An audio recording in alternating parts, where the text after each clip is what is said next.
ஒரு வேலைய ஆரம்பிக்கணும்னு ரொம்ப ஆசையா இருக்கும். ஆனா ஏனோ தள்ளி போட்டுட்டே இருப்போம். உங்களுக்கு எப்போதாவது இப்படி நடந்திருக்கா? அந்த உந்துதல், அந்த மோட்டிவேஷன் எங்க தான் போகுது? அதை எப்படி திரும்ப கொண்டு வரது? வாங்க, அத பத்தி தான் இப்ப நாம பாக்க போறோம். முதல்ல ஒரு விஷயத்த நல்லா தெளிவா புரிஞ்சுக்கோங்க. நீங்க சோம்பேறி கிடையாது. ஆமா, உங்ககிட்ட எந்த குறையும் இல்ல.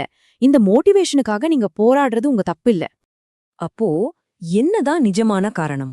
நாமளே ஆசைப்படுற விஷயத்த கூட ஆரம்பிக்கிறது ஏன் ஒரு பெரிய மலை மாதிரி தெரியுது?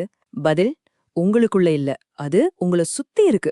இங்கதான் நம்ம எல்லாரும் ஒரு பெரிய தப்பு பண்றோம். மோட்டிவேஷன்ங்கிறது சிலருக்கு மட்டும் பொறக்கும்போதே வர்ற ஒரு விஷயம்னு நினைச்சுக்கிறோம். ஆனா அது சுத்தமா உண்மையே இல்ல.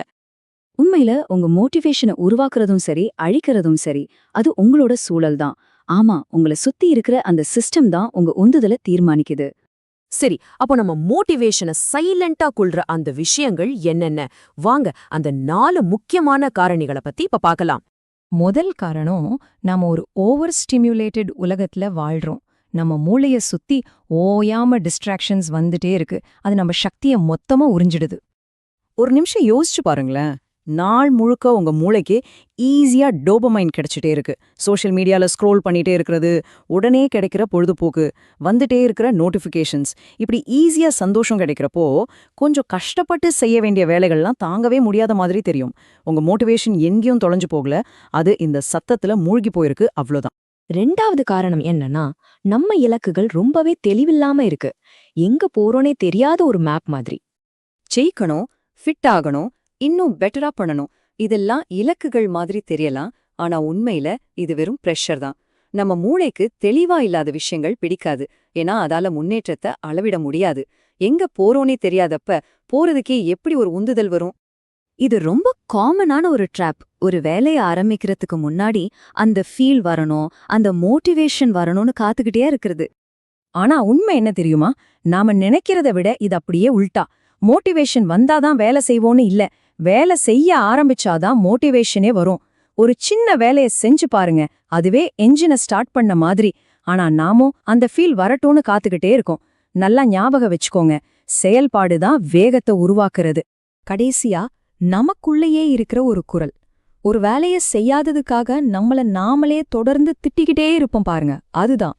இப்படி நம்மள நாமளே திட்டிக்கிட்டே இருந்தா நம்ம எனர்ஜி மொத்தமா காலியாயிடும். நம்ம மூளை முயற்சிய தண்டனையோட தொடர்பு படுத்த ஆரம்பிச்சிடும். அதனால அது உங்கள பாதுகாக்க அந்த வேலைய செய்ய விடாம தடுத்துடும். சோ உங்க மேல நீங்களே கொஞ்சம் கருணையா இருக்கிறது வீக்னஸ் இல்ல, அதுதான் உங்களுக்கு தேவையான உண்மையான ஃபியூவல். சரி, பிரச்சனைகள் என்னென்னன்னு பார்த்தாச்சு. இப்போ இதை எப்படி சரி பண்றதுன்னு பார்க்கலாமா?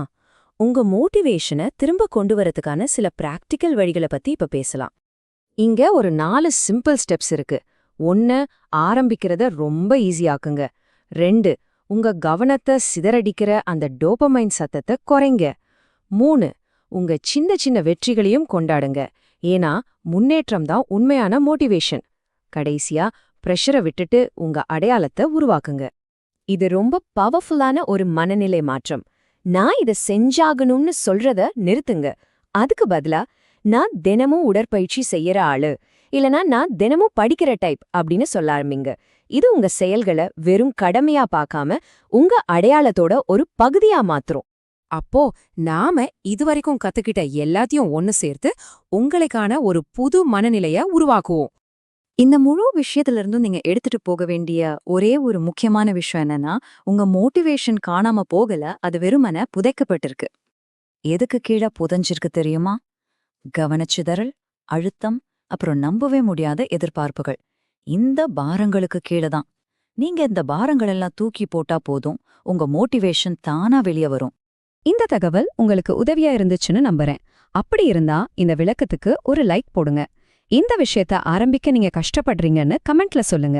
இன்னும் இது மாதிரி தகவல்களுக்கு மறக்காம சப்ஸ்கிரைப் பண்ணுங்க. கடைசியா ஒன்ன மட்டும் ஞாபகம் வச்சுக்கோங்க. உங்களுக்கு இன்னும் அதிகமா மோட்டிவேஷன் தேவையில்ல. உங்களுக்கு ஒரு நல்ல அமைப்பு தான் தேவை.